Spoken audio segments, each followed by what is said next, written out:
Hi friends, welcome back to our book, Junie B. Jones is Not a Crook. Let's see what happens. But first, let's talk about what happened in the last chapter so we can remember. So in this story, Junie B. Jones has gotten her mittens stolen from her. And she looked in the lost and found for them, and she didn't find them in there. But on her way back to her classroom, she did find a pen. And in chapter 6, she went home and asked Grandpa Frank Miller if he could buy her more gloves so that she could have the pen and the gloves. And he said that he couldn't buy her any more gloves because they were the last pair. But you know what he did instead? He told her a story about when he lost his wallet and someone brought it back to him. And he was so excited to get that wallet back. And he told her he could have lost a picture of her as a baby if somebody would have just kept that wallet.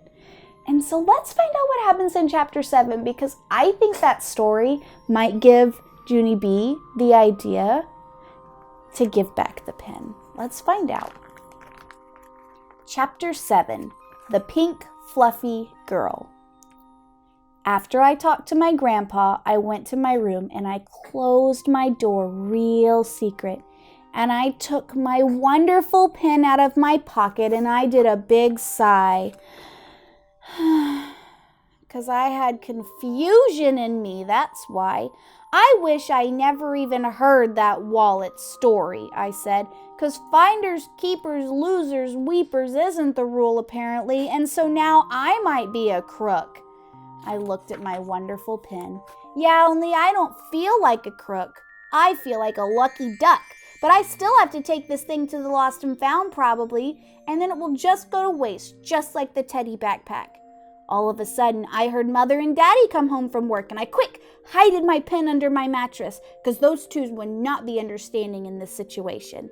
They came in my room and kissed me hello, and I told them what happened to my mittens, and I begged for them to take me to the store, but Mother said, "There's no more left," and Daddy said, "There's no more left," too.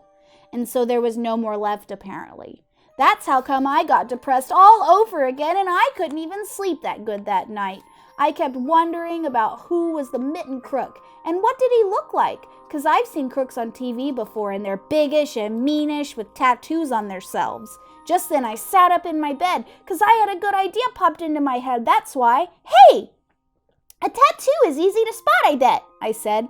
And so maybe I can find that crook on the playground tomorrow. After that, I went straight to sleep because I would need my strength for crook looking. The next day at recess, I didn't play horses with that Lucille and that Grace. Instead, I runned around the playground looking for my mitten crook.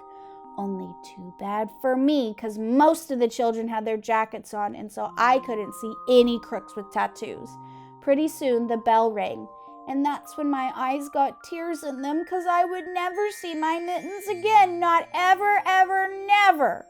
I started walking to room 9 and my nose was sniffling and drippity and I wiped it on my attractive jacket sleeve. And then all of a sudden, a pink fluffy girl skipped past me. She had on a pink fluffy dress with pink fluffy socks and shoes and a pink fluffy jacket made of pink fluffy fur. And guess what else? She had black furry mittens in her pink fluffy pockets. My eyes got big and wide. Hey, my mittens, my mittens, I screamed real loud. And then I put my head down and I zoomed at her like a speeding bull. Mrs. saw me running and she grabbed me by my attractive winter jacket. I jumped up and down and pointed. That pink fluffy girl stole my mittens. She's the crook. Only her jacket is covering up her tattoo, so that's what had me stumped. Mrs. called to the pink fluffy girl and she skipped over to where we were and I kept on jumping. You stole them! You stole my mittens! I said. No, I didn't, she said back. I didn't steal anything. Found these mittens. They were right in the grass, and so I thought nobody wanted them. I did, I yelled. I wanted them. My Grandpa Miller bought them for no good reason, and I've been worrying about them all day and all night, and that's called heartache, madame. Mrs. said to hush my voice. She took my mittens away from the pink fluffy girl and gave them back to me. She bended down and she talked to the pink fluffy girl real serious. Even if you thought no one wanted those mittens, it was wrong of you to take them, she told her. The pink fluffy girl pointed at me. Yeah, but she didn't even take good care of them, she said, and I stamped my foot. Yes, I did. I did too take care of them. I left them with my attractive winter jacket, because I didn't even know there was crooks in this place. Mrs. said to hush to me again. You should have taken them to the lost and found, she told the pink fluffy girl. Yeah, because I would have found them there when I looked there, I said. And so what do you even think that box is there for, my health? The pink fluffy girl started to cry. But I really, really love them, she said. Mrs. smoothed her hair. I'm afraid that's not the issue, she said. Yeah, we're afraid that's not the issue, I said, because finders keepers isn't the rule apparently, and so from now on, if you find my stuff, you have to take it to the lost and found. Plus, also, you can put it in my grandpa's mailbox. Mrs. looked at me a real long time. She said I'm getting on her nerves.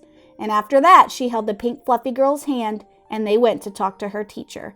I quick put my mittens on, and I buried my face in their black furry fur, and I danced around real joyful.